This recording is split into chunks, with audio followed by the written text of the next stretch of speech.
Cuando son las 9:34, seguimos observando el Uruguay y el mundo en perspectiva, pero ahora habiendo cambiado de escenario, porque tengo el gusto de saludarlos desde la Facultad de Ciencias Sociales de la Universidad de la República.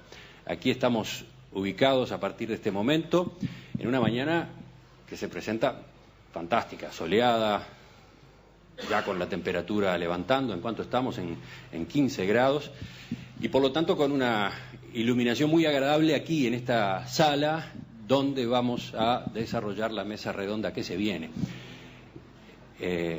Una sala que es tan cómoda como la propia facultad. No sé cuántos de nuestros oyentes han estado por aquí, pero realmente es un placer recorrer los corredores, los salones, las instalaciones comunes de la Facultad de Ciencias Sociales.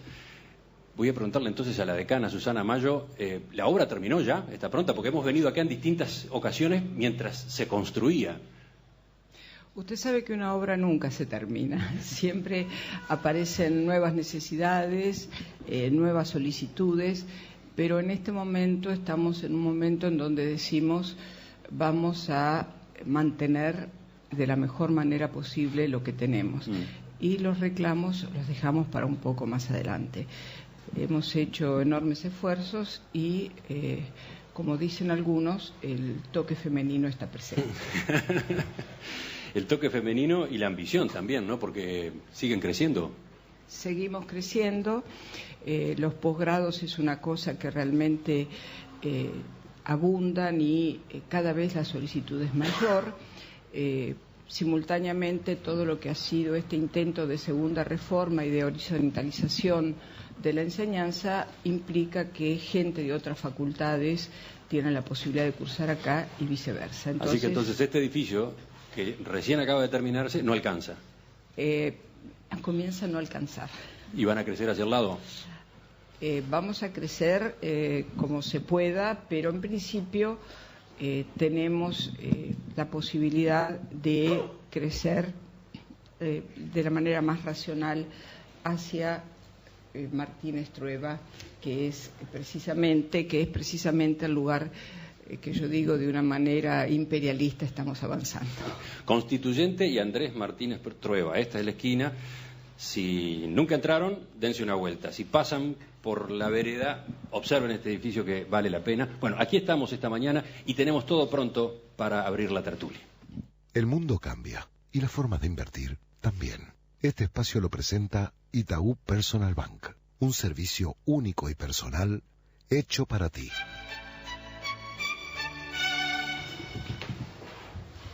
Aquí en Perspectiva ya nos hemos ocupado varias veces de la labor que desarrolla el movimiento Takuru. Ustedes saben, se trata de una organización de origen católico, más precisamente salesiana, que trabaja en Montevideo desde hace 32 años, con niños y jóvenes de asentamientos y barrios muy carenciados, como Marconi, 40 Semanas, Unidad Casaballe, Barrio Municipal y Comunidad Padre Cacho, entre otros. A esos niños y jóvenes, el movimiento Takuru les brinda apoyo educativo, formación en oficios, formación también para que accedan a posibilidades de trabajo. Pero además, otras de sus líneas de acción es la realización de actividades que lleguen a distintos sectores de la población, a otros sectores, por ejemplo, aportando a la reflexión sobre la sociedad uruguaya. Bueno, este es un caso, una tertulia para debatir sobre la exclusión social. ¿Vivimos una naturalización de la exclusión social? Esa fue la pregunta que nos propusieron desde el movimiento Takuru y sobre la cual vamos a conversar en los próximos minutos, contando para eso con una mesa integrada por especialistas, conocedores de estos temas. Menciono en primer lugar a quien ustedes ya escucharon, nuestra anfitriona, Susana Mayo, doctora en Sociología, decana de la Facultad de Ciencias Sociales de la Universidad de la República. Iba a decir bienvenida, Susana, pero al revés. Gracias por recibirnos. Bienvenidos ustedes, es un gusto y un honor que estén acá, sobre todo el movimiento Takuru y bueno, y a su programa tan oído. Sigo con los saludos. Ahora a Jorge Ferrando, psicólogo, director del Instituto Nacional del Niño y el Adolescente. Buen día. Buen día, Emiliano, un gusto compartir esta mesa. Fabricio Patriti, licenciado en Psicología y en Ciencias de la Educación, director del Liceo Impulso. ¿Qué tal, Fabricio? Todo bien, muchas gracias por la invitación también. Y por último, Leonel Burone, sacerdote, director del movimiento Tacurú. ¿Qué tal, Leonel? Muy bien, muchas gracias, buenos días y gracias por hacernos este espacio, ¿no? Empiezo contigo entonces. Bueno. Vamos derecho a la pregunta. ¿Por qué les interesaba a ustedes que se discutiera este asunto en particular? Nosotros desde el movimiento, junto a otras organizaciones sociales, venimos trabajando desde hace muchos años en estas realidades, en estas situaciones donde también está marcada a veces por los dinamismos excluyentes, y nos parece que no podemos crear focos y quedarnos en sectores trabajando, generando experiencias ahí, sino que esto tiene que ser necesidad de debate, de apertura, de reflexión, porque los hechos sociales son de toda la sociedad. Entonces, junto al trabajo cotidiano, desde la educación sobre todo, que venimos realizando y que viene realizando tanta gente, creemos que tenemos que amplificar la reflexión, tenemos que amplificar los espacios de discusión, de búsqueda, para que estas realidades no queden enfocadas en lugares geográficos. Pero la inquietud es sobre si hay una naturalización de la exclusión social. ¿Cuál es ese concepto? A ver. Nosotros hablamos de exclusión social y a veces está cargado el contenido de determinados conceptos, digamos, ¿no? Creemos que la exclusión social no existe porque nadie está fuera de la sociedad, lo que hay es exclusiones de acceso a determinados bienes, servicios, exclusiones a determinados espacios de diferentes sectores de la sociedad, ¿no? Creemos más bien en una fracción, en una desintegración social que va generando lugares sociales donde a veces cuesta mucho la interacción porque no nos vemos con mirada de aceptación, de reconocimiento de la diversidad. Entonces hablamos de exclusión porque es el nombre que más se lo localiza con esta dinámica. Creemos más bien una desintegración que se va naturalizando. Nosotros lo planteamos en el sentido de que esta realidad de fractura social, de generación de espacios y lugares que se van distanciando unos de otros y que se van a veces antagonizando, encima se va naturalizando, aprendemos a convivir con esto y creemos que eso es una herida profunda en una sociedad que nuestra expectativa y nuestro sueño es que pueda caminar hacia el encuentro. A ver, algunos números. En los últimos 8 años la pobreza en Uruguay se redujo prácticamente a una tercera parte, ¿no? Estaba cerca del 40% en 2004 y según el último informe del Instituto Nacional de Estadística cerró el año pasado en el entorno del 12%. Mientras tanto, la indigencia, que había tenido un pico histórico en 2004, cuando fue de 4,7%, se ubica hoy cerca del 0,5%. Ahora, el concepto de exclusión social no es fácil de encuadrar en números de este tipo, ¿no? Es otra cosa, es algo más complejo todavía. ¿De dónde viene, profesor Amayo, este concepto? Viene de Europa, en realidad, ¿no? Y después se ha ido adaptando a otras realidades. Claro. Yo lo que un poco pensaba, contestándole al padre, era que hay núcleos duros de la pobreza que son absolutamente muy difíciles de rebatir. Son generaciones, 3 generaciones por lo menos, de gente que no ha conocido trabajo, que no ha conocido escuela. Consecuentemente, el proceso de adaptación es un proceso tremendamente complejo. Efectivamente, para responder a su pregunta, sí es un concepto que se ha ido ampliando, que ha tomado las características propias de, en el caso latinoamericano, de exclusión, es decir, de aquella población que está fuera de todos los bienes, de servicios, pero además está fuera de lo que son los derechos civiles y políticos. Y esto es el elemento que pesa y este es un elemento fundamental que queremos señalar. Tengo acá para referencia nada más cuál es la definición más reciente de la Unión Europea. Exclusión social es un proceso que relega a algunas personas al margen de la sociedad y les impide participar plenamente debido a su pobreza, a la falta de competencias básicas y oportunidades de aprendizaje permanente o por motivos de discriminación. Esto las aleja de las oportunidades de empleo, percepción de ingresos y educación, así como de las redes y actividades de las comunidades.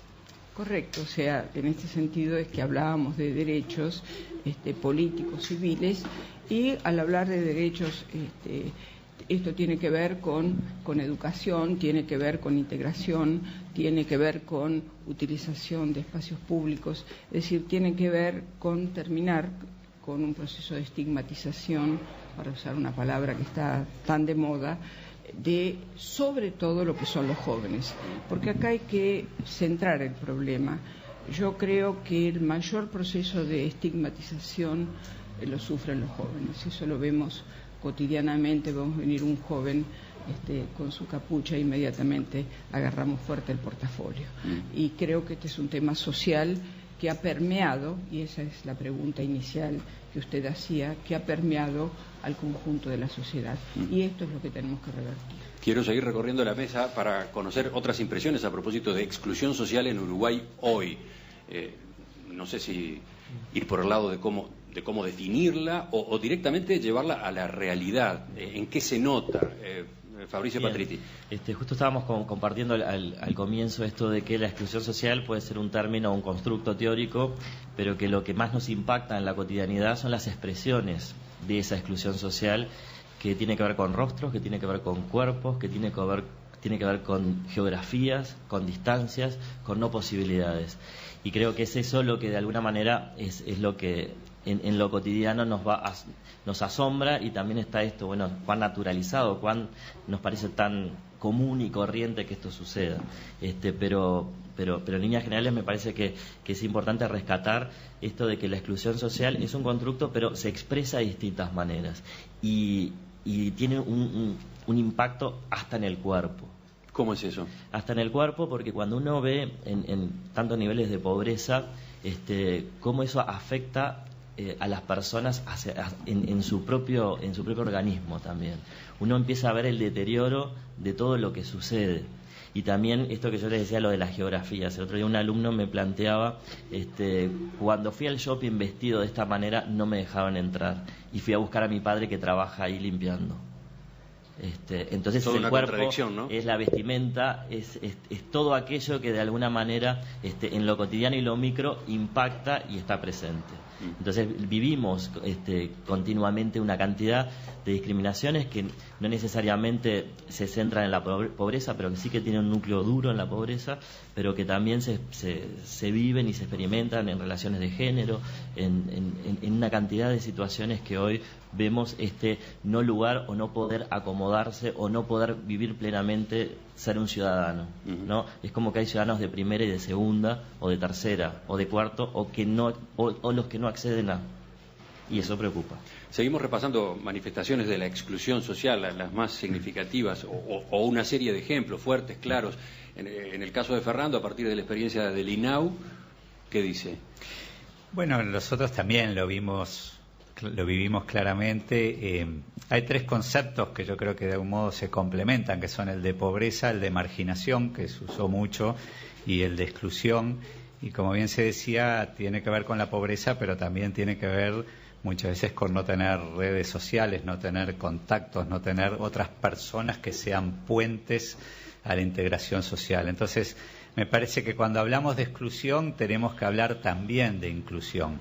Y tenemos que verlo como parte de una relación en la dinámica social. Si hay excluidos y hay incluidos, hay también fenómenos que excluyen. Entonces, desde ese punto de vista, claro, ya no nos sirven las explicaciones quizás un poco simplistas de otros momentos que decíamos, bueno, hay un grupo que detenta el poder y que son los dominantes y que excluyen y todos los demás son los excluidos, sino que es una dinámica que abarca no solo lo económico y lo estructural, sino que tiene raíces culturales, tiene expresión en el territorio. No es lo mismo nacer en un barrio que en otro, no es lo mismo nacer en una familia donde hay una experiencia de trabajo, donde la estrategia de sobrevivencia es básicamente el trabajo informal, la changa, o eventualmente las actividades dentro del sistema más ilegal. No es lo mismo según la vestimenta, pero también, como digo, a mí me gustaría poner en el eje la actitud de los incluidos, hasta dónde estamos dispuestos a que aquellos que viven distintas situaciones de exclusión realmente se integren a una dinámica social, y eso es algo que vivimos permanentemente en el INAU al trabajar con las familias y con los gurises, ¿no? De eso vamos a hablar un poco más adelante, cómo se sale de esto y qué es lo que se puede hacer y quiénes pueden hacer, quiénes deben hacer. Pero para completar la primera rueda vuelvo al padre Burone del movimiento Tacurú, quizás para tomar como punto de partida esto último, ¿no? Lo de quiénes excluyen. Si hay alguien excluido es porque otro lo excluye, y el que lo excluye está entre los incluidos, y allí a su vez hay variantes, ¿no? Hay comportamientos de todo tipo en el día a día. ¿Podemos profundizar en eso? Hablar de exclusión e inclusión, para mí hay que referirlo a excluido e incluido en qué y en dónde, y vuelvo a lo anterior. Entiendo que hay exclusión o hay exclusiones de diversos tipos, de muchísimas, porque también hay exclusión en comunidades pobres, o como decía Jorge también, marginada. También se excluye a otras lógicas. No es fácil entrar a otras lógicas que a veces están también con otros estigmas, ingresar a esto. Entre los excluidos hay exclusiones a su vez. Hay, claro, y aún hay exclusión de gente que puede ser de afuera o que tiene otra forma de cultura, otra matriz cultural, etcétera, que no puede no ser bien recibido en un barrio X, ¿no? Por toda una lectura que habría que hacer, que tiene que ver con lo simbólico, etcétera, que daría para mucho. Ese es el ejemplo, supongo, de muchos de los colaboradores de Tacurú, cuando llegan a la zona. Por ejemplo. O profesores del Liceo Impulso, o funcionarios del Liceo Impulso. O gente que tiene una determinada forma de vida que puede ser vista como amenazante, por eso, que tiene que ver con una retribución de una violencia simbólica que las comunidades más pobres han recibido, y entonces a veces reaccionan contra determinados modelos. Para mí, exclusión e inclusión hay que definir el desde dónde, porque una exclusión puede ser hacia bienes, hacia servicios, hacia derechos, etcétera, pero esta exclusión no llega nunca a ser exclusión social, porque la exclusión social, porque ahí existen cosas, y la inclusión a veces puede ser vista como transferencia de modelos. ¿Cómo? Hay modelos que pueden ser hegemónicos y que pueden tener que con lo que tradicionalmente, por ejemplo, se decía la clase media. Entonces entiendo como inclusión en la medida que poblaciones que viven con otras formas culturales se incluyan a estos modelos. Por supuesto que tenemos que reconocer que en estas poblaciones y en estos contextos hay una carga enorme de exclusión, de pérdida de oportunidades, de falta de servicios, y hay una cantidad de heridas históricas que se han ido acumulando por todos los montón de años de sistemas socioeconómicos y políticos aplicados que han generado, como decía la doctora, han generado esto de la marginación y la exclusión. No podemos definir lo que nosotros, desde donde nosotros nos paramos en el movimiento, lo que nosotros no podemos definir a estas personas y a estas jóvenes y familias y gente con la cual trabajamos, no podemos definirla desde esas fragilidades, porque no nos permite ver toda la otra cantidad de experiencias y que la vivimos día a día y lo compartimos día a día, que son fortalezas y que son capacidades que a veces no la encontramos en otro lugar. Entonces, sí, el reconocimiento de los rostros de las heridas, como decía Fabricio también, de esta materialización de tanta exclusión y de tanto mecanismo que margina, pero nunca definiendo a las personas, nunca definiendo los sectores desde allí, reconociendo eso, pero reconociendo también la enorme capacidad y las enormes capacidades que cada persona tiene en su ser, y donde también hay mucho para construir, mucho para crecer, y nosotros apostamos a eso, a partir desde allí. ¿Estamos viviendo una naturalización de la exclusión? ¿Ustedes tienen esa impresión? Si la tengo, quiero borrarla. Me parece terrible naturalizar la exclusión. Y en ese sentido quería hacer 4 comentarios muy, muy rápidos. En primer lugar, plantear que hay un proceso simplificador. No necesariamente lo que es la asociación entre la mejora socioeconómica tiene que ver con finalizar décadas de violencia, de la simbólica, de la cual hablaba el padre, y de la concreta, que es lo que queremos señalar. Esta es la primera interpretación que quiero hacer. No simplifiquemos. No necesariamente mejorar socioeconómicamente significa terminar con este circuito de violencia simbólica y no simbólica que conocemos. En segundo lugar, lo que quiero señalar son las responsabilidades individuales, cómo cada uno de nosotros excluye a un otro, cómo nosotros pensamos que ellos son abusadores de nuestros espacios públicos. Creo que ese es otro mito que tenemos que, como ciudadanos, terminar. El otro es nosotros. En tercer lugar, lo que quería señalar es la responsabilidad institucional. Es decir, de alguna manera yo creo que institucionalmente, con el perdón de Jorge, creo que se está hablando de familias que ya no son, de barrios que ya no son, de relaciones sociales que ya no son. Estamos en una sociedad permanente de cambio y tenemos que admitir el cambio y ver cómo solucionamos el cambio. Y termino para no ser tan larga como he prometido, que hay una responsabilidad, así que es concreta, de nosotros los ciudadanos. Es decir, que en este sentido lo que vemos es una erosión constante en los niveles de relación con los cuales creo que hay que terminar. Y sí, sé que esto lo vamos a tratar más adelante, pero creo que se están realizando experiencias interesantes de integración, de rehabilitación, que en vez de reprimir, lo que tenemos que hacer es rehabilitar. Proceso mucho más complejo, pero con futuro. Lo otro no tiene futuro. Y eso lo vemos en el resto de Latinoamérica. Fabricio, tu experiencia con el impulso, ¿qué te permite concluir con respecto a esto de si estamos o no naturalizando la exclusión?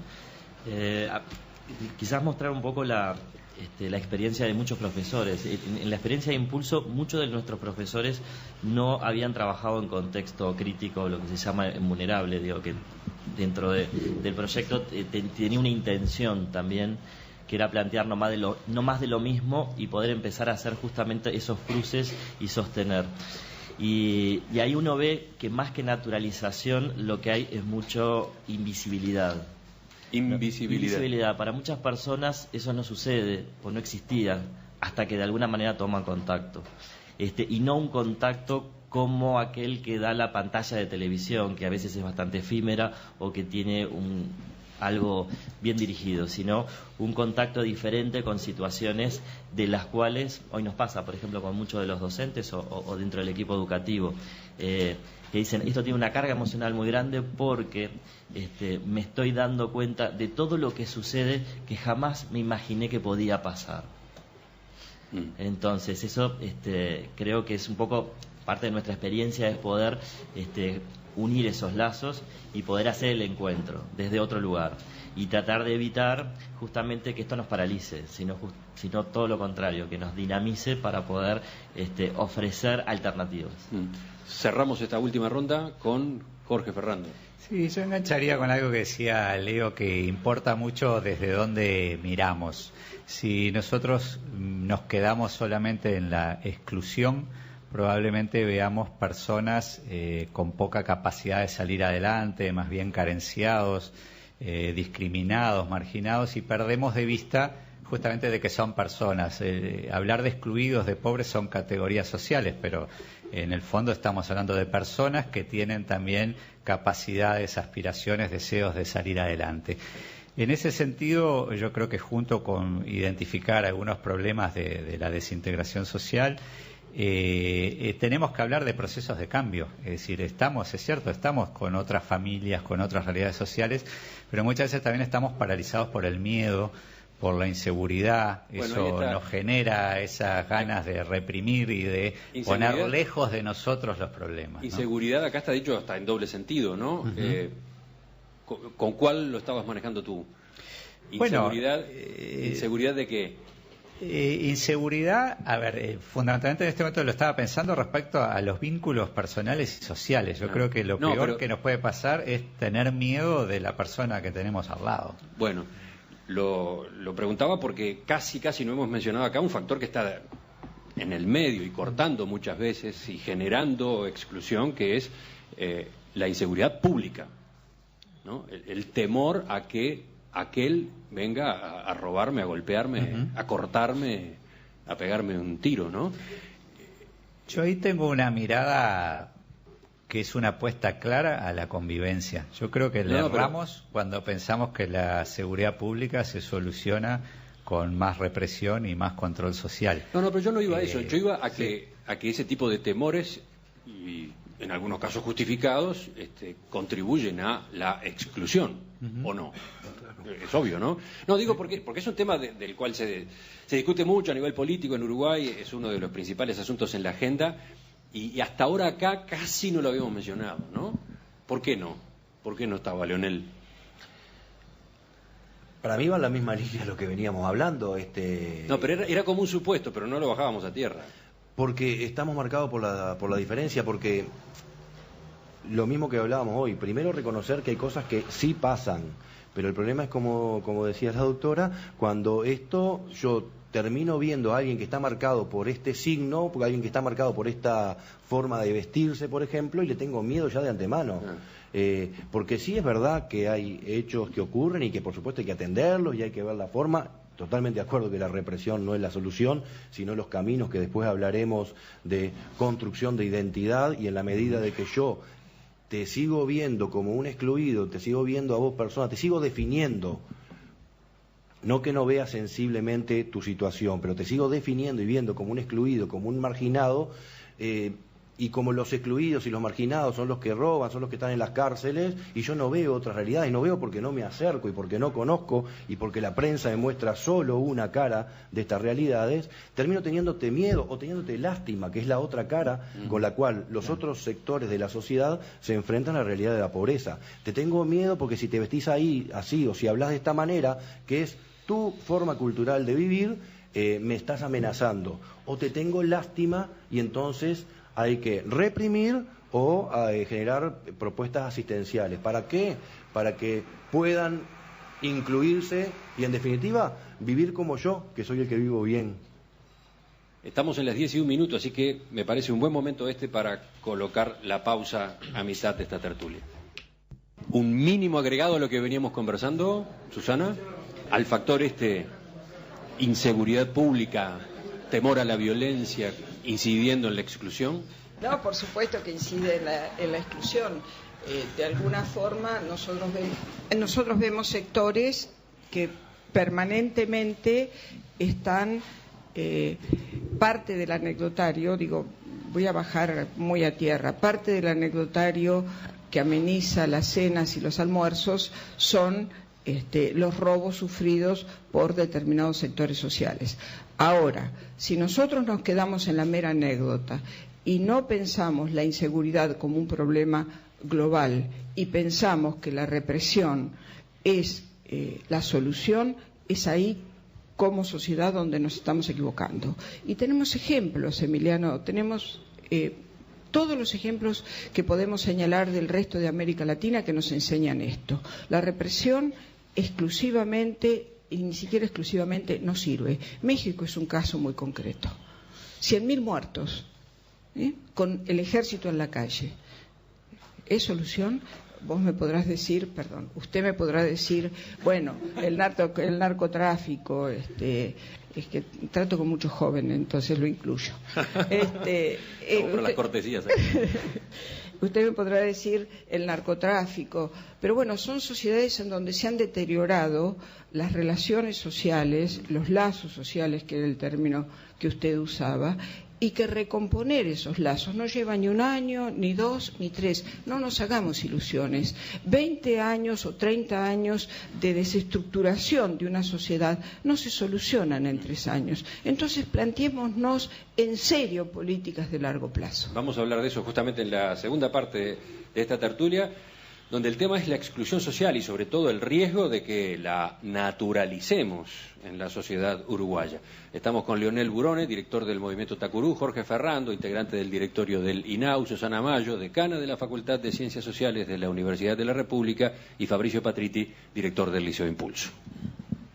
Volvemos en perspectiva a la sala de conferencias de la Facultad de Ciencias Sociales de la Universidad de la República.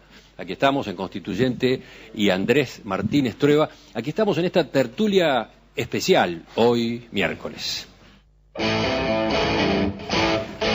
¿Vivimos una naturalización de la exclusión social? Esa fue la pregunta que nos propusieron desde el movimiento Tacurú y sobre la cual estamos discutiendo en estos minutos. En esta mesa que integran Susana Mayo, decana de la Facultad de Ciencias Sociales de la Universidad de la República, Fabricio Patritti, director del Liceo Impulso, Jorge Ferrando, integrante del directorio del INAU, y Leonel Burone, director del movimiento Tacurú. Estábamos charlando con ustedes a propósito de si efectivamente asistimos a una naturalización de la exclusión social en nuestro país, y yo les propongo que retomemos la charla con este mensaje, con este correo que manda Miguel. Dice: acá en Villa Dolores y Pocitos tenemos barrido de excelente calidad a cargo de Tacurú. Noto que la gente se solidariza y se relaciona con los pibes y las pibas, los tratan con cariño en la mayoría de las veces.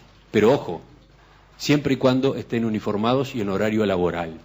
Veo que los mismos chiquilines vestidos de particular, cuando de repente andan por algo en la zona, generan pánico y todos los ignoran. Realmente me duele, dice. ¿Qué reflexión les promueve a ustedes esta anécdota, este caso concreto de la zona de Villa Dolores? ¿Quién se anima? Todos me miran. Es un tema, por ejemplo, digamos, entonces, la exclusión es un tema de ropa, es un tema de aspecto. La misma persona, según cómo se presente, ¿forma parte de los excluidos o forma parte de los incluidos?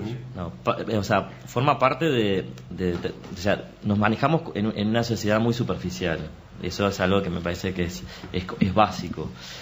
Y de alguna manera hay como acreditaciones. Y esto del vestir o no vestir tiene que ver con ciertos permisos que se dan. Digo, en lo personal me pasa lo mismo que el oyente, que es verdad que eso duele mucho y sucede todo el tiempo.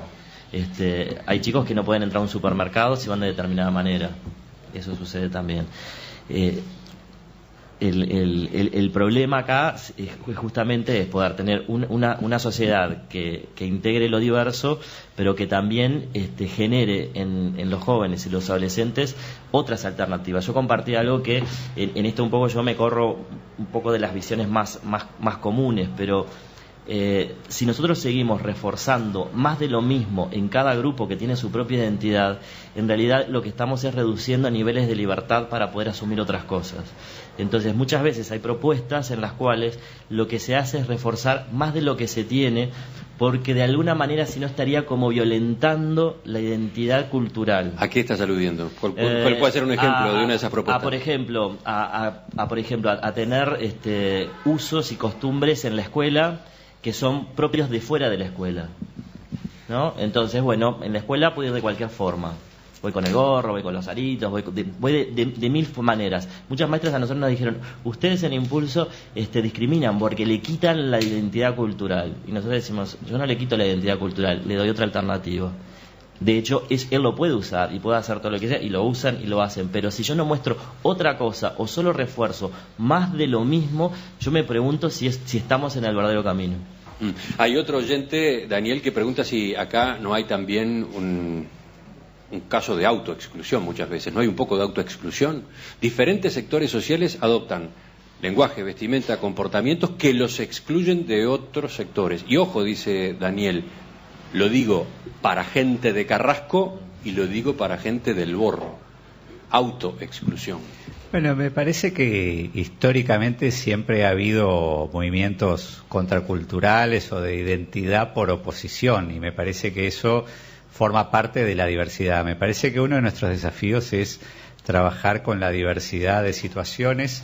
Yo creo que estamos con un problema de violencia muy instalada en los distintos niveles sociales, y que en algún aspecto, conversamos con Susana, hay un fenómeno que se dio en estos años, que cuando se contraponía el tema de la cultura de los chetos y los planchas, hubo por parte de los sectores medios y también de los sectores altos una adopción de una forma de vestir, incluso de la cumbia villera, de la música, de aquellos aspectos culturales que expresaban a los sectores populares. Ese es un fenómeno relativamente nuevo, novedoso. Incomprensible para muchos. Bueno, yo creo que es una forma de controlar el miedo. Es decir, a mí me parece que si yo me identifico con aquellos a los que temo, tengo más posibilidades de manejarme socialmente y de entonces evitar algunos de estos aspectos de la oposición que genera también la exclusión de los niveles de violencia simbólica y de violencia real. Pero yo también, bueno, lo retomaremos más adelante, yo no creo que estemos naturalizando la exclusión. Creo además que, bueno, tanto del INAU como en el conjunto de las políticas públicas hay acciones muy decididas de inversión en el campo de la salud, de la educación, de los programas sociales. Todo esto que tú mencionabas de la reducción de la pobreza, de la indigencia, son fenómenos que tienen que ver con acciones concretas justamente para tomarlo como un problema y no como algo naturalizado. Lo que me parece interesante es que mejorando económicamente los problemas sociales y culturales en cierta forma persisten, y me parece que eso sería una brecha interesante para el debate. Justamente, no sé si Susana quiere terminar de charlar a propósito del tema este del diagnóstico o ya ir por estos otros caminos de las salidas, de las soluciones. Yo voy a ser un poco drástica. Yo creo que esta sociedad, que somos una sociedad envejecida, tiene miedo de los jóvenes y tiene miedo del cambio. Entonces, el cambio siempre se nos presenta como esa transformación que de alguna manera no queremos, esa nostalgia que tenemos de tantas cosas que fueron maravillosas, pero que fueron, como dicen los jóvenes, ya fueron. Y entonces se dan los procesos, como señalaban, de nuevas formas de identificación. Es decir, nuestra generación intentó ser distinta por un camino, esta generación intenta ser distinta por otro camino. Entonces vamos a respetarlos, no los excluyamos, no los saquemos, se visten distintos, escuchan música distinta. Yo pensaba, bueno, ayer se murió alguien como Lou Reeves, que para nosotros era representante de toda una generación de rock, ¿no? Tan importante. Bueno, ahora ellos escuchan otra cosa. ¿Por qué no los dejamos? ¿Por qué no los respetamos? ¿Por qué nos da miedo esto de el arito, de el pañuelo, del jean roto? Digo, ¿por qué? Son así. Nosotros éramos también éramos cultores de una moda, y utilizo moda en un sentido no frívolo, no superficial, sino lo utilizo sociológicamente. Éramos cultores de una moda que nos hacía diferente de nuestros padres. Bueno, vamos a admitir que son diferentes y vamos a incluirlos. No les tengamos miedo. Ahora, la cosa no se arregla con tolerancia. La profesora Mayo está hablando de tolerancia, está apelando a la tolerancia, pero no alcanza con eso, ¿no? Yo digo tolerancia y disciplina, ambas cosas. No estoy descartando la disciplina, y estoy usando una palabra fuerte, disciplina. Ajá. Digo, disciplina sí, pero disciplina en la tolerancia. Enseguida completamos esta discusión. Dicen algunos oyentes, ¿la marginalidad se reproduce? Porque esta gente no estudia ni trabaja. Los varones integran bandas y las niñas se quedan embarazadas. Fíjese por dónde viene la observación de Teresa. Y después están los que ya avanzan con el tema de cómo se hace, qué hay que hacer. Y en ese sentido menciono, por ejemplo, el mensaje de Jorge de Positos, que entiende que la limosna del Mides no es un programa social. ¿Qué tipo de políticas sociales se precisan? ¿Qué tiene que hacer el sector privado, las ONGs? Bueno, de eso charlamos en el final. Volvemos a esta luminosa sala de conferencias de la luminosa Facultad de Ciencias Sociales de la Universidad de la República. Lo digo así con énfasis porque esta es una de las características de este edificio, ¿no? La luz, ¿no? Es un edificio muy vidriado y ese es uno de los atractivos que tiene, uno de los factores que lo hace muy agradable, supongo, para quienes estudian, trabajan acá. Por ejemplo, nuestros amigos los politólogos, ¿no? Por ahí deben andar Daniel Chaschetti, Adolfo Garcés, Daniel Buquet. Les mando saludos si están escuchando en algún piso más arriba. Volvemos a la tertulia.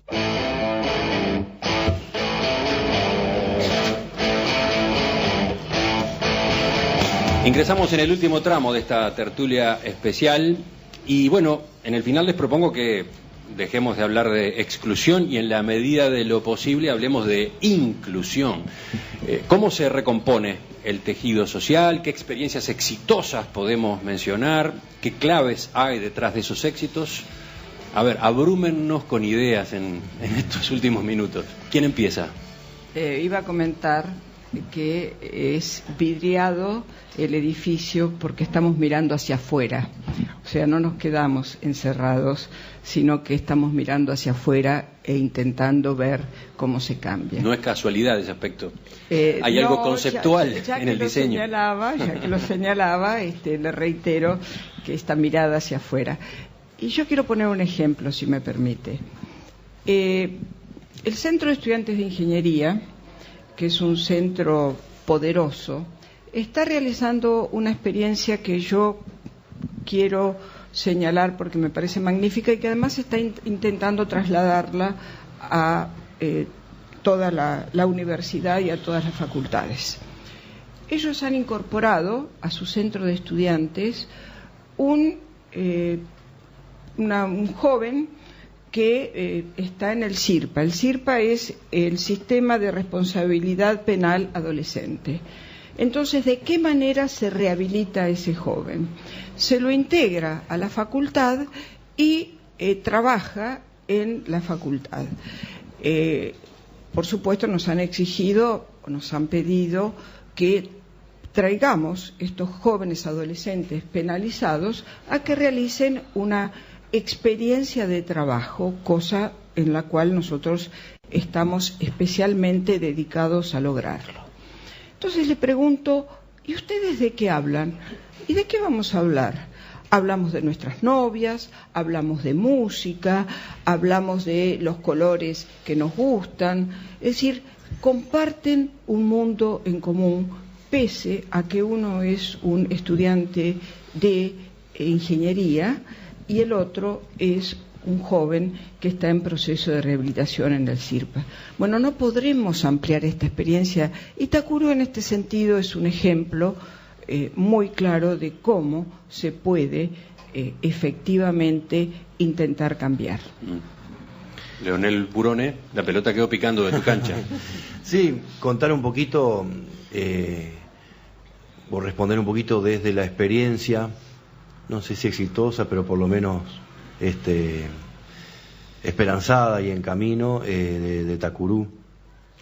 Yo creo que lo que tenemos que seguir transitando para generar encuentros, para generar integración, es experiencias, primero que nada, donde todos nos reconozcamos. Y ahí sí tenemos testimonios de muchos jóvenes que han transitado dificultades en su vida, ya sea de consumo, ya sea de antecedentes penales, y que cuando encuentran un espacio donde son reconocidos, donde pueden encontrar posibilidades de crecer, pero no un crecer que viene desde afuera, sino un crecer que parte de tus propias capacidades, de tus propias fortalezas, reconociendo por supuesto que tenés y que tenemos fragilidades y que tenemos cosas para convertir, para transformar, pero poniendo el acento y la apuesta en todo ese potencial vivencial, humano, experiencial que vos tenés, y ahí nosotros vemos las transformaciones, los caminos, los cambios. Creo que esta es la tónica de Takuru y hablo del movimiento Takuru como uno más entre otras muchas organizaciones, y que también, vale decirlo, Takuru existe porque vamos de la mano con organizaciones del Estado, llámese INAU, llámese Intendencia, municipios, etcétera, que hacen posible o que juntos hacemos posibles estas realidades. Entonces, cuando nos acercamos y vamos a ver al otro, volviéndolo atrás, no como un excluido, no como un marginado, sí como una persona que tiene muchos dolores, muchas flagelaciones en su vida y a veces también en su cuerpo, pero como una persona capaz de confiar, apostar. Y lo segundo es participar. Y creo que con el reconocimiento que tenemos que hacer de la política del Estado, con mucho camino hecho. Lo que tenemos que profundizar es en experiencias aún más experiencia de participación, donde la comunidad, donde la gente del barrio no sea beneficiario solamente de políticas sociales, sino actores y transformadores. Nosotros en el movimiento llevamos adelante nuestra tarea, varios hay aquí, con jóvenes que no son solo jóvenes que hacen el barrio, jóvenes que son los educadores, que son los líderes, que son los que llevan adelante. Y son jóvenes que surgieron de la comunidad y se sienten invitados a transformar juntos y a transformarnos juntos en la vida con los demás. Sí, ahí apareció al pasar uno de los debates posibles, ¿no? ¿Qué tipo de política, cuándo se cae en el asistencialismo? ¿Cómo evitar ese riesgo? A ver, ¿qué dice el representante del INAU en esta mesa? Bueno, yo creo que las respuestas pasan por la política, ¿no? Que se traduce en cosas muy concretas. No existe la política de escritorio para mí, sino que la política es cómo invertimos recursos sociales para generar acciones en un mismo sentido. Y de eso creo que tenemos muchos ejemplos. Obviamente la inversión en primera infancia ha sido prioritario, la expansión de los centros CAIF, el desarrollo del programa Uruguay Crece Contigo, el trabajo con el sistema educativo. Si yo tuviera que marcar hoy 2 puntos débiles de la sociedad uruguaya, me parece que uno es la debilidad en los cuidados familiares y el segundo es la debilidad en las propuestas educativas especialmente para los adolescentes. Entonces nosotros venimos desarrollando con UTU, con secundaria, programas como áreas pedagógicas, como FPB, con la UTU. Los programas de inserción laboral me parece que son una respuesta interesantísima, donde cada vez más empresas y sindicatos se comprometen en acompañar los procesos de esos adolescentes. El deporte y la cultura. Nosotros tenemos un equipo de fútbol de adolescentes de hogares de INAU que compiten en ADIC, que es los que agrupan a los equipos de fútbol de los colegios privados. No solo les va muy bien deportivamente, sino que han sido destacados por su disciplina, por su comportamiento en la cancha, y es claramente un factor de integración social, ni que hablar de la adopción como un paso necesario para muchos gurises que de otra manera verían sumamente comprometido su vida. El programa 7 Zonas en Montevideo apunta a generar espacios culturales, plazas, lugares de encuentro, que me parece, como decía antes, que esa es la propuesta, integrando Estado, sociedad civil, iglesias, empresas. Es decir, acá no puede quedar nadie afuera, más allá de diferencias de enfoque que pueda haber. La política es lo articulador de recursos, de esfuerzos, y es lo que da resultados concretos. ¿Qué se puede aportar desde el sector privado? Se podría preguntar también. Fabricio, acá, representando al Liceo Impulso, de algún modo tiene esa visión. Bien, yo en realidad tengo la convicción de que parte de la respuesta es la educación, ya sea en el sistema formal o informal. Yo entiendo mejor distintos procesos de formalización. La respuesta está en la educación.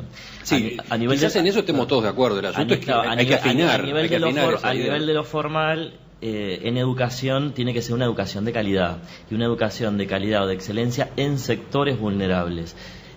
Alejarse de modelos escuelas de pobres para pobres, poder establecer otro tipo de paradigmas con disciplina, con rigor, sin excusas, poder llevar a los jóvenes, a los niños, a niveles de aprendizaje tan como están en otros lugares. Creo que ese es un desafío enorme.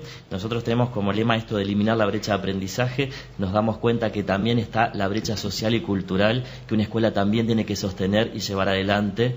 La escuela sola no puede, pero sin la escuela no se puede. Entonces creo que es fundamental. Pero la escuela no puede ser de cualquier manera para poder afrontar este nivel de exclusión social. Tiene que generar niveles de excelencia, tiene que realmente poner el foco en los aprendizajes. No es un mero espacio de diversión a veces que sucede, y lograr justamente procesos realmente de disciplina y de rigor como para poder organizar. Creo que nosotros, por lo menos en esta experiencia, que ya digo, es nueva y por lo tanto hay que evaluarla y seguir viendo, estamos convencidos que desde ese lugar podemos dar otra cosa. ¿Le dejamos la última palabra a la dueña de casa?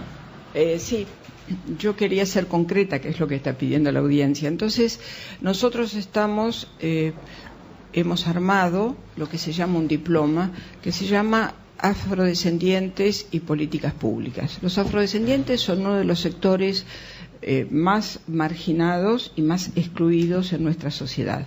Bueno, vamos a integrarlos.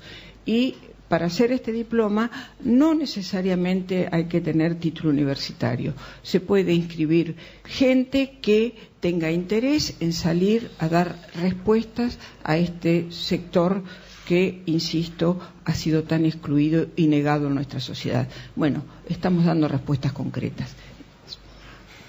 Son las 10:36. Vivimos una naturalización de la exclusión social. ¿Cómo se recompone el tejido social en nuestro país? Esas eran algunas de las preguntas que nos habíamos propuesto junto con el movimiento Tacurú para esta tertulia especial que hemos tenido el gusto de desarrollar esta mañana desde la Facultad de Ciencias Sociales de la Universidad de la República. Una mesa en la que hemos contado con Susana Mayo, decana de la facultad, Jorge Ferrando, integrante del directorio del INAU, Fabricio Patriti, director del Liceo Impulso, y Leonel Burone, director del movimiento Tacurú. Les agradezco a todos la amabilidad, la disposición, las ideas. Les agradezco lo que hemos escuchado hasta ahora y lo que viene después, porque les cuento a los oyentes que nosotros volvemos ahora a Estudios Centrales, continúa En Perspectiva con su media hora final, pero acá vamos a seguir, vamos a continuar en diálogo con el público. Vamos a ver qué inquietudes han surgido. En la platea no solamente hay estudiantes de esta casa, también hay gente que viene de la experiencia del movimiento Tacurú. Vamos a ver qué es lo que dicen ellos de lo que acaban de escuchar, qué tienen para aportar. Cuando hayamos completado ese intercambio, la grabación va a estar disponible en espectador.com, la transcripción también, así que los oyentes van a enterarse de esa otra parte. Podemos cerrar con un aplauso, ¿no? Creo que todos se lo merecen.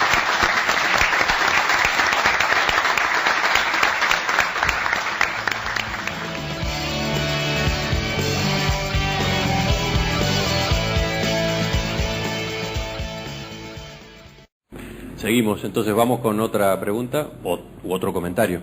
¿Un comentario? Sí, Alberto. Capaz que brevemente una identificación de quien pregunta viene bien. Yo soy Mabel Giorgetta, soy cocinera en el movimiento Tacurú. Adelante. Yo estaba de acuerdo con la doctora, Susana, sí, Susana, estaba de acuerdo en eso de la tolerancia y educación, sí, empezar por la educación, y más bien, según, pues yo tengo un montón de nietos, y algunos van al liceo, y lo que me comentan es que, por ejemplo, antes yo creo que nosotros respetábamos mucho a nuestros profesores y a nuestros maestros, y ahora, si ellos no empiezan a educarse por sí mismos, los chicos van a seguir siempre alterados, porque ahora yo, según ellos me comentan, hay profesores que los maltratan, los destratan, y no es justo, porque si ellos empiezan de esa manera, los chicos siempre van a estar rebeldes. Entonces yo digo que también la educación empieza por uno mismo. O sea, siempre se dijo, la educación empieza por tu casa primero, ¿no? Bueno, ese es mi comentario. Sí, muchas gracias. Yo insisto, evidentemente tenemos una juventud que ha cambiado, pero también creo en un proceso de disciplinamiento. Es decir, voy a los ejemplos concretos. Un profesor, un maestro, un docente no puede interrumpir una clase porque suena su celular. Yo tengo ideas fijas. Es decir, yo tengo ideas fijas. Entonces uno aprende el respeto cuando le enseñan el respeto. Y eso creo que es parte de aceptar que está el celular, pero ¿sabes qué? Lo dejas afuera y cuando salgas al recreo, habla con todos tus amigos, pero no faltes el respeto, ni como estudiante ni como profesor. Pongo ese ejemplo porque es el más obvio para todos. Y entonces, claro, como yo sé que sucede, lo pongo de ejemplo. Y como eso, podemos poner montones de ejemplos. O sea, respetar para ser respetado. Y entonces no es que me ponen la botella en el cuello, como planteaba alguno de las oyentes. Es decir, directamente decir, bueno, ¿qué es lo que puedo hacer para ayudar a que ese joven se integre a una realidad?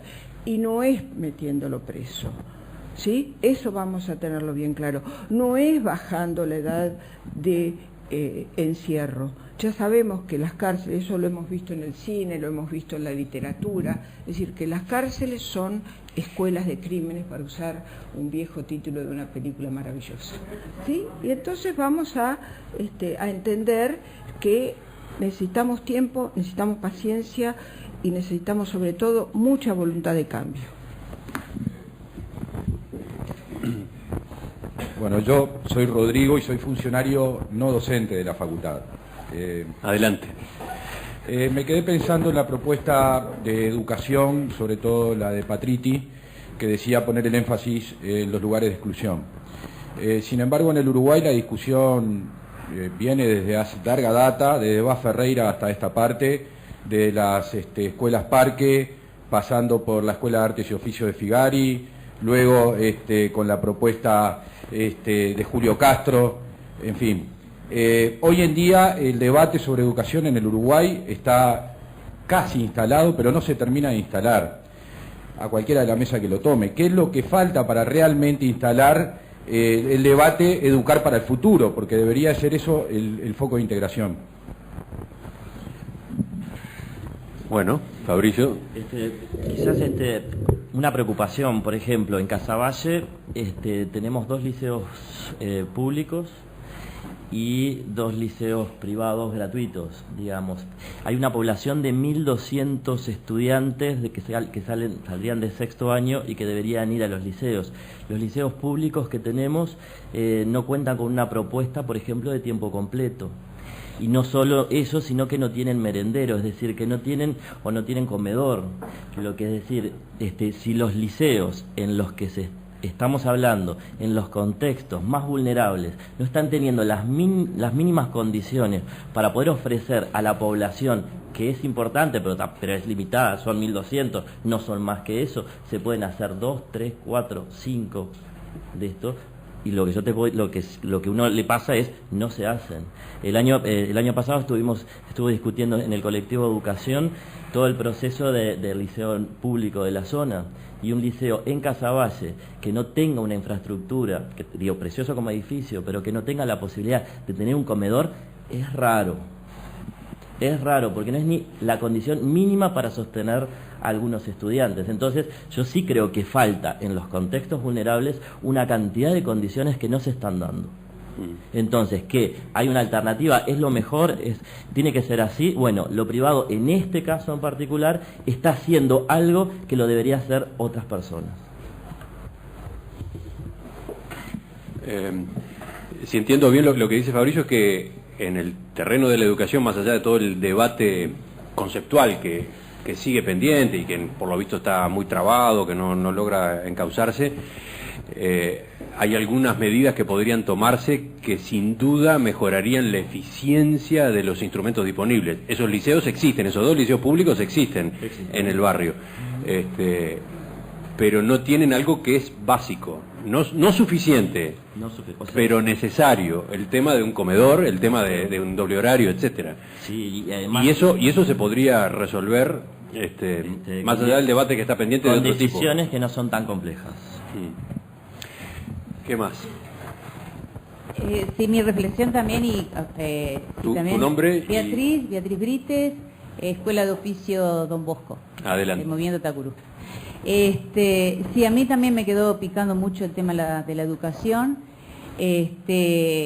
Entiendo que nosotros en la zona tenemos muchos centros educativos, algunos de muchos años. Día a día, cotidianamente, estamos aportando y reflexionando y acompañando la vida de muchos adolescentes.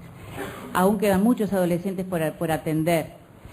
Y estoy de acuerdo que quizás falte ese elemento esencial que es la alimentación para nuestros chiquilines.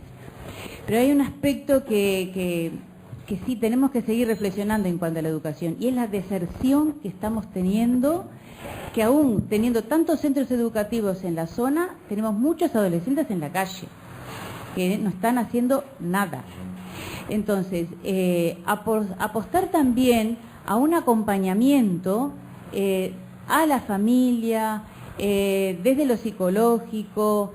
Yo creo que tenemos que unir muchas fuerzas para poder acompañar la realidad de nuestros chiquilines. Yo no sé, tú manejaste un término, rigidez y disciplina. No sé a qué aspecto te referías. Tolerancia. Sí, creo que sí, pero no sé. No, creo que esa fue la doctora Mayo, ¿no? Ella habló de tolerancia y al mismo tiempo disciplina. Disciplina, sí, pero no manifestaste algo de disciplina y rigidez. No. Puede ser firmeza, disciplina, calidez. Ahí está. Ese equilibrio. Ahí va. Nosotros también apostamos desde nuestro proyecto de la Escuela de Oficios, apostamos a esto que es acompañamiento a la familia, que es acompañamiento a la realidad concreta de los chiquilines. Nos cuesta muchísimo, energías impresionantes. Y bueno, son un grupo de 210 adolescentes con montones de familias a nuestro alrededor. Y bueno, ahí la estamos luchando. Y yo tengo una mirada de que tenemos que seguir apostando y apostando también a la fuera de estos chiquilines. ¿Cómo insertarlos en el medio laboral? Cuando una cosa concreta de exclusión que no salió mucho, pero nosotros le enseñamos oficios y para que ellos se inserten en el medio laboral. Muchos de los chicos nuestros, cuando dicen que son de los barrios donde son, ya no tienen acceso al trabajo. Eso es la verdad que es muy lamentable, ¿no? Entonces, me parece que tenemos que seguir trabajando y reflexionando cómo la educación puede seguir aportando, pero en toda esta gama de acompañamiento en general, ¿no? No sé si tu mirada también iba por ahí. Sí, comparto contigo, comparto que tiene que ver también con un modelo, comparto mi experiencia que es pequeña y en estos meses. Nosotros, como equipo educativo, sabemos que nosotros tuvimos 9 días de vacaciones en todo lo que va de estos meses. Y vamos a tener un liceo de verano, porque tiene un objetivo, porque nosotros tenemos que darle continuidad a nuestros alumnos. Y eso significa que yo estoy convencido que mi equipo de trabajo de este año no va a ser el mismo para el año que viene, porque en las oportunidades laborales que tienen, muchos de nuestros profesores a veces tienen casi 3 meses que pueden tener otras cosas. Y en este compromiso que nosotros asumimos, es un trabajo, una dedicación total, que cansa mucho. Nosotros no hablamos de inclusión, de hecho no es la palabra, hablamos de un modelo 100%, eso es lo que le planteamos a los chicos. Nosotros queremos que los 100, que son los que entraron, cada año son 100, los 100 tienen que llegar. Los 100, aunque sean 30 repetidores, aunque haya 8 que hicieron doble repetición, aunque tengan dificultad de aprendizaje, tenemos chicos con trastornos o lo que hablamos de salud mental comprometido, y es muy complicado. Ustedes saben cuál es el cansancio, el agotamiento de tener un chico que a la mañana está de una forma y que a la tarde hay elementos de agresividad. Y ese es el modelo, y cansa mucho, pero es una apuesta.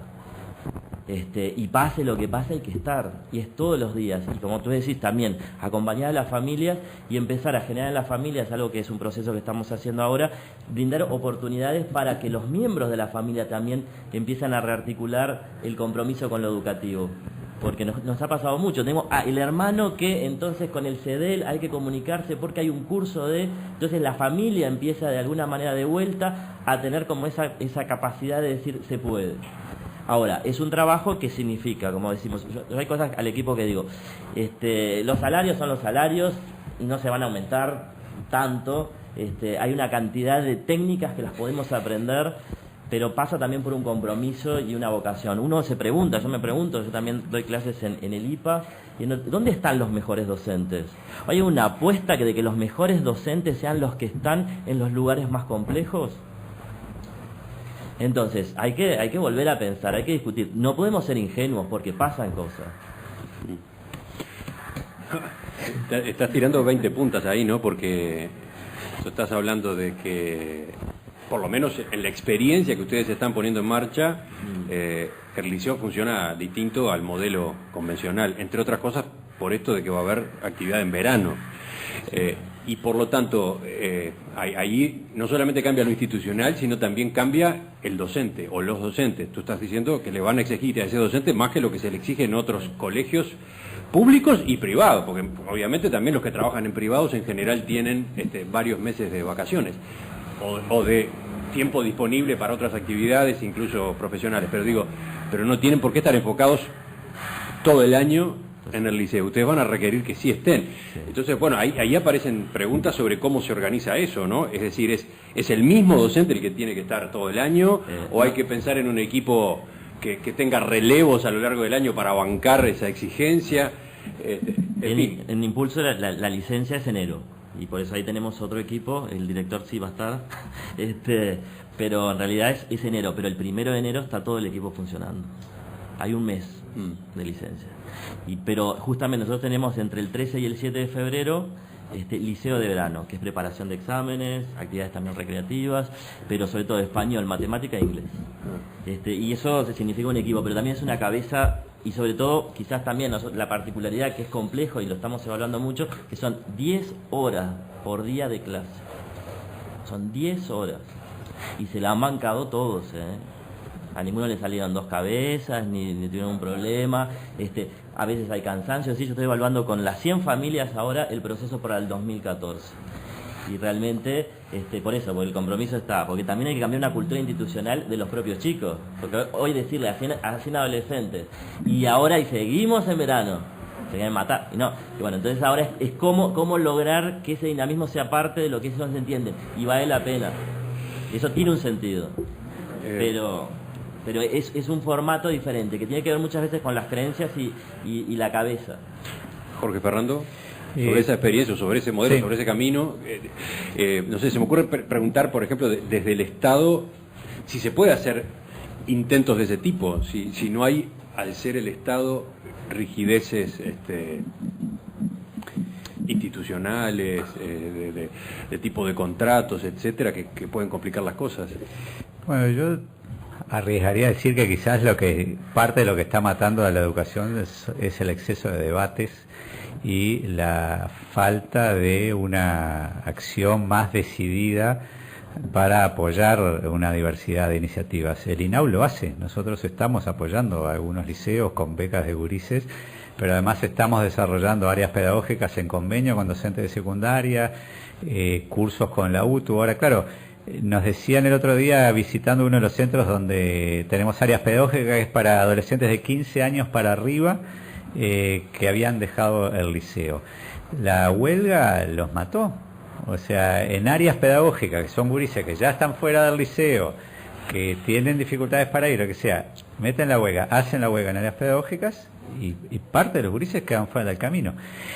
En Mercedes tenemos un proyecto de áreas pedagógicas. El año pasado hubo un adolescente que había dejado el liceo que en un año y medio salvó 27 exámenes para terminar el ciclo básico porque encontró un espacio donde estaba motivado, estaba contenido, estaba respaldado. Entonces, es posible dentro del ámbito público y es posible en la asociación. Yo creo que si nos ponemos del lado de los gurises y las familias, las cosas fluyen. Si nos ponemos del lado de las corporaciones, de las instituciones, de uno de otro, estamos liquidados. Y me parece que entonces las alianzas que están faltando son en torno a la gestión de aquellas propuestas educativas que demuestran ser exitosas, con un riesgo que cree que tengamos 2 sistemas educativos, uno que es el formal, que sigue más o menos como de costumbre, y otro que es un sistema en paralelo, que es el que gesta la innovación, pero no se encuentran. Si no trabajamos ese encuentro desde la gestión, va a estar difícil que tengamos propuestas acordes a lo que los adolescentes sobre todo están precisando. Hacen falta pactos, decía Fernando. No, estaba pensando en este pacto que es necesario, por lo visto, es un pacto con los gremios docentes, ¿no? Ese es un pacto imprescindible. Con los gremios, con los que dirigen las instituciones, entre Estado y sociedad civil. No, está bien, pero en particular con los gremios docentes. Tú decías recién que la huelga a esos botijas que estaban saliendo adelante, los mató. Parece obvio que eso iba a ser uno de los resultados de una huelga tan extendida.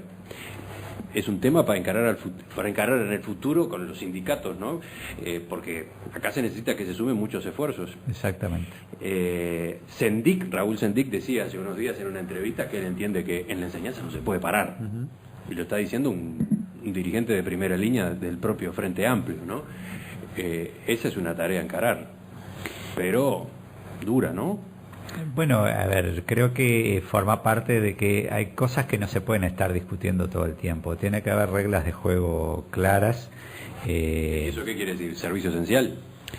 No, la enseñanza servicio esencial.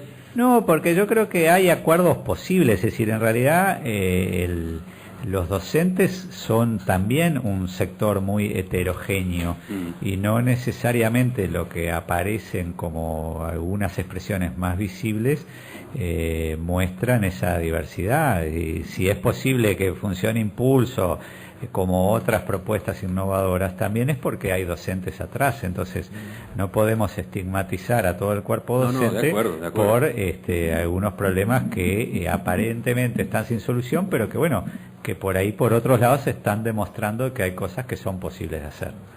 ¿Ibas a decir algo? Sí, no, y también valorar, me parece que no hay modelos únicos en educación, no hay modelos únicos y hay diversas propuestas que cada uno por su camino, y ahí teníamos el testimonio de la experiencia de Impulso, como Natalicio Jubilar también y otros. A mí me alegró mucho escuchar a Susana mencionar que hay un posgrado para gente que no tiene necesariamente el título académico.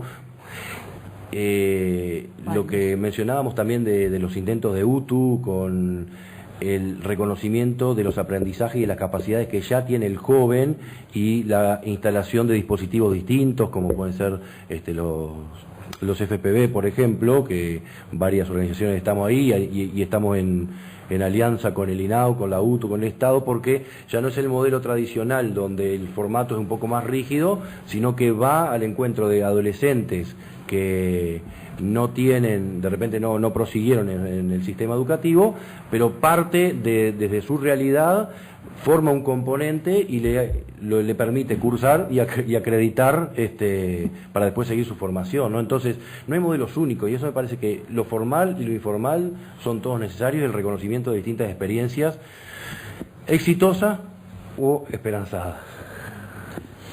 ¿Más preguntas? ¿Más comentarios? ¿Ibas a agregar algo, Fabricio? ¿Y el micrófono por allá? Sí.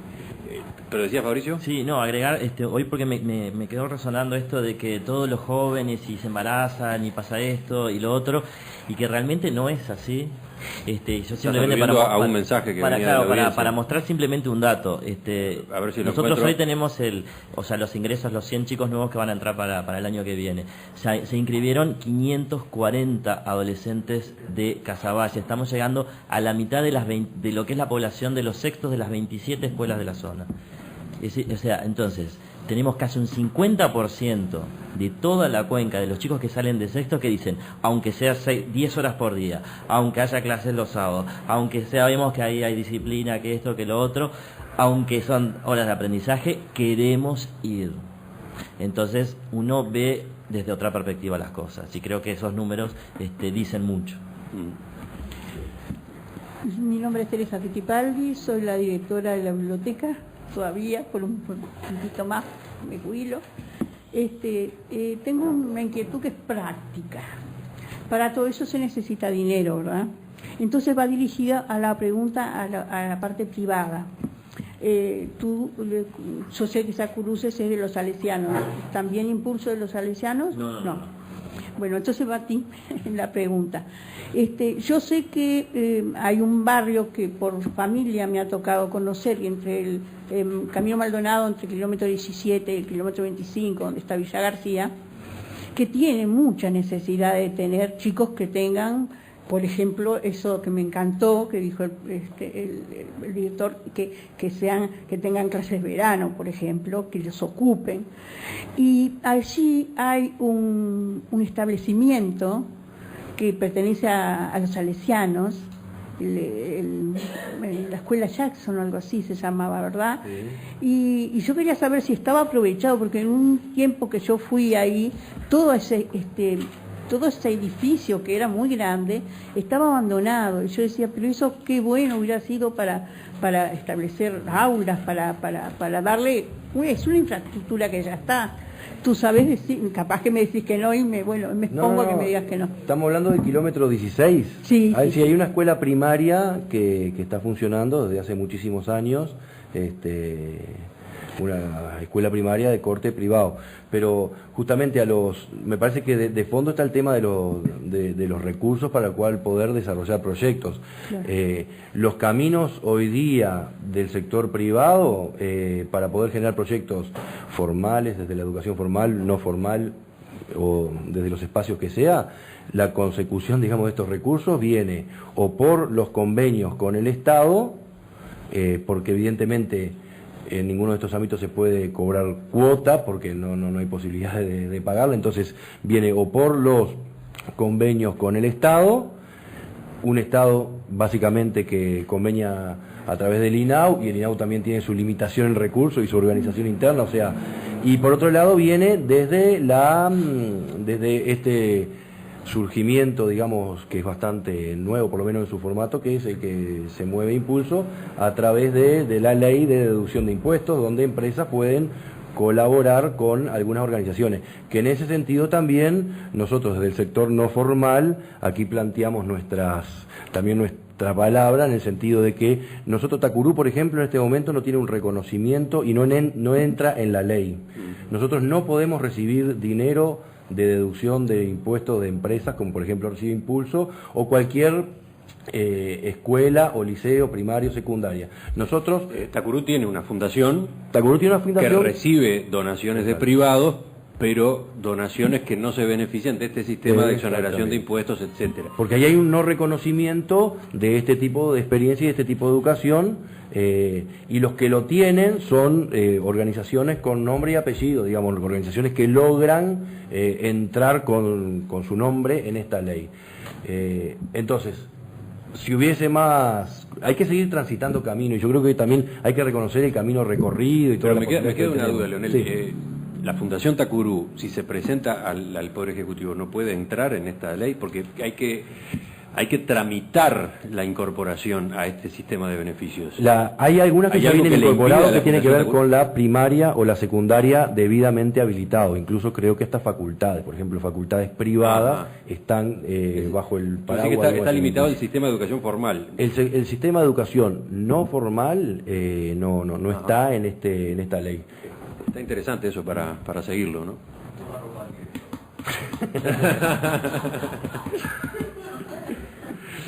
Tiene un sentido, además. Tiene un sentido. ¿Lo vas a explicar o no? No, digo, en realidad lo de la ropa, con nosotros decimos lo siguiente: la mayoría de los que trabajamos en Impulso hemos trabajado en otros colegios, como por ejemplo el British, el Seminario, algunos capaz que el Juan, o algunos otros colegios, en general, o colegios en los cuales a todos nos hacían vestir de una determinada manera, porque si no se podía entrar como profesores de cualquier forma.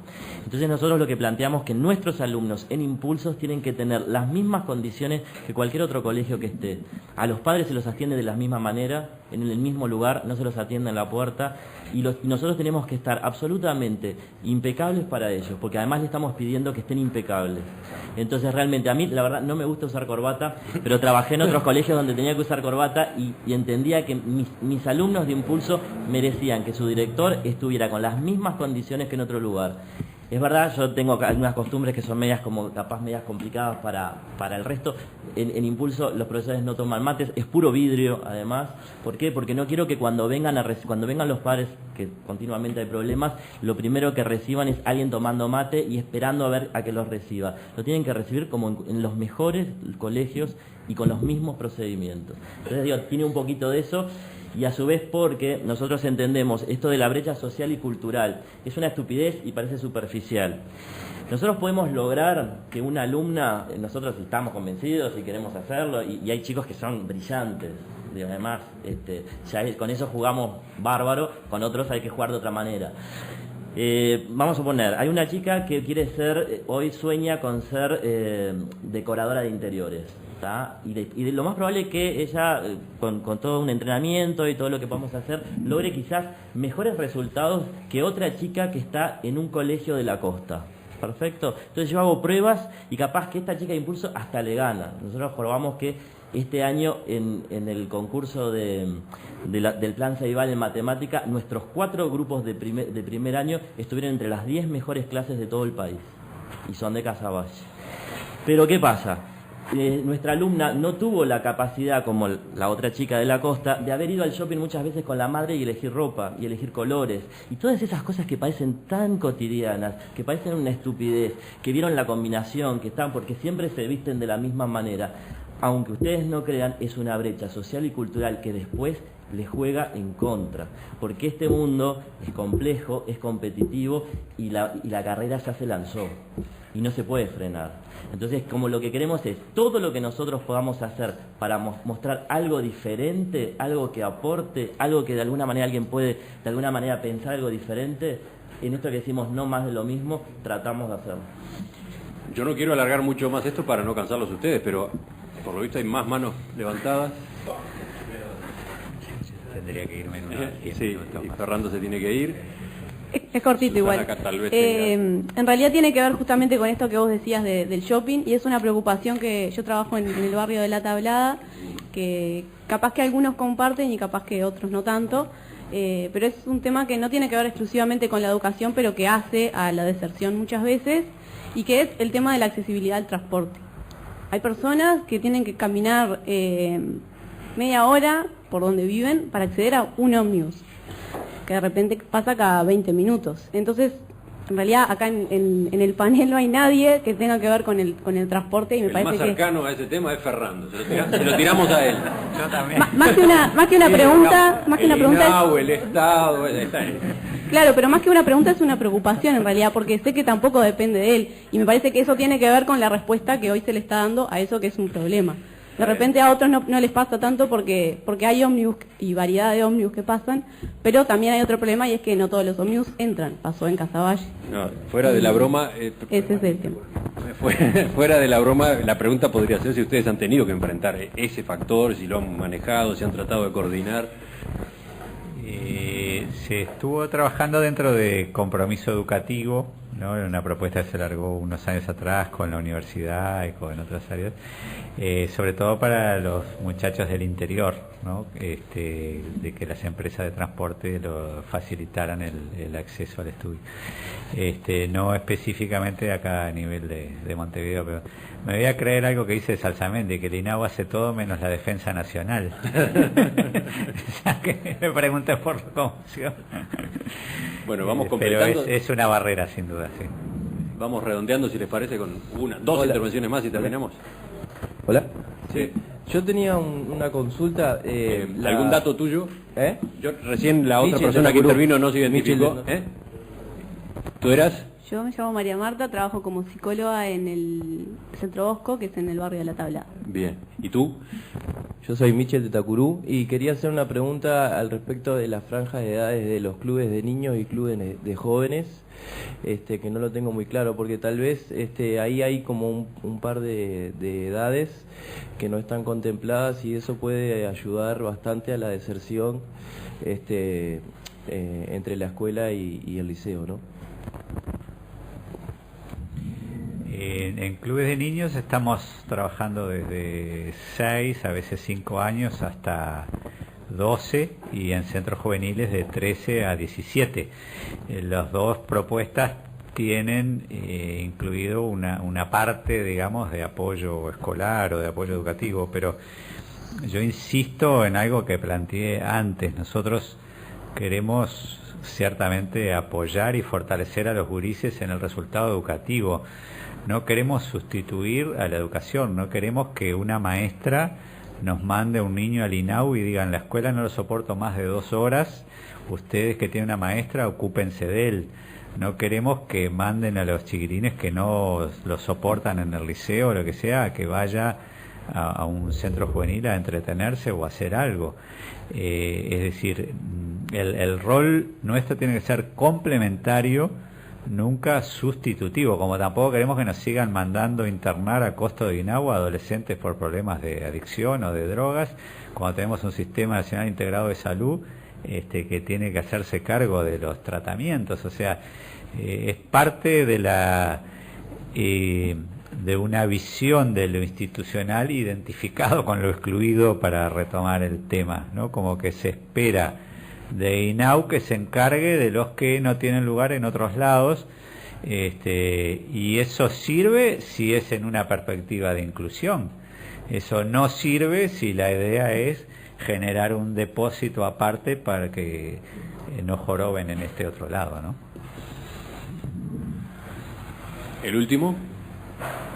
¿O la última? Sí, mira, yo me llamo Lourdes Perugorría, soy psicóloga y trabajo en un equipo de cercanías del MIDES. Y me pareció muy interesante lo que decían, el tema de fortalecer las capacidades. Justamente nosotros nos acercamos a la familia, trabajamos directamente en territorio. Yo específicamente estoy en Canelones, en Toledo, Sauce, Suárez, Santoral. Y me parece interesante porque hay que partir de las familias, como lo harán ustedes en Tacurú, como interactúa el INAU, el liceo, porque de pronto tienen capacidades que ni siquiera saben, o no saben a dónde ir. Me parece importantísimo interactuar, no cada uno sacar su bandera, ¿viste? Ni es mejor el INAU, ni es mejor el MIDES. Yo, por ejemplo, no puedo reinsertar a una mamá adolescente si no tengo un CAIF que ella pueda dejar al chico y salir a estudiar. No puedo decirle, sí, tú podés terminar liceo si no tengo liceo. Lo que decía la compañera de transporte, sí, siempre hay interactuando con la comuna, con asistentes sociales de la zona, hay recursos. Esta gente vive muy alejada también y siempre hay una forma, pero solos no podemos trabajar. Es imprescindible la comuna, el Ministerio de Vivienda, porque son familias muy vulnerables, familias que han vivido violencia, adolescentes que, claro, nosotros de afuera, cuando no nos acercamos podemos decir, sí, son violentos, son agresivos, roban, pero vienen la mayoría de familias que las chicas han sido abusadas, los padres o los hermanos mayores están detenidos, la mamá ejerce la prostitución, como si no empezamos desde abajo, desde la familia. Y bueno, y decirles que tienen oportunidades distintas, ¿no? Que no tienen que ser ni como la mamá, ni como el papá, ni refugiarse a la droga, porque el tema de la droga es otro tema que lo vemos desde afuera y decimos, mirá, lo único que hace es refugiarse a la droga y robar. Pero claro, tienen una realidad que de pronto, si no se drogaran, no la resistirían.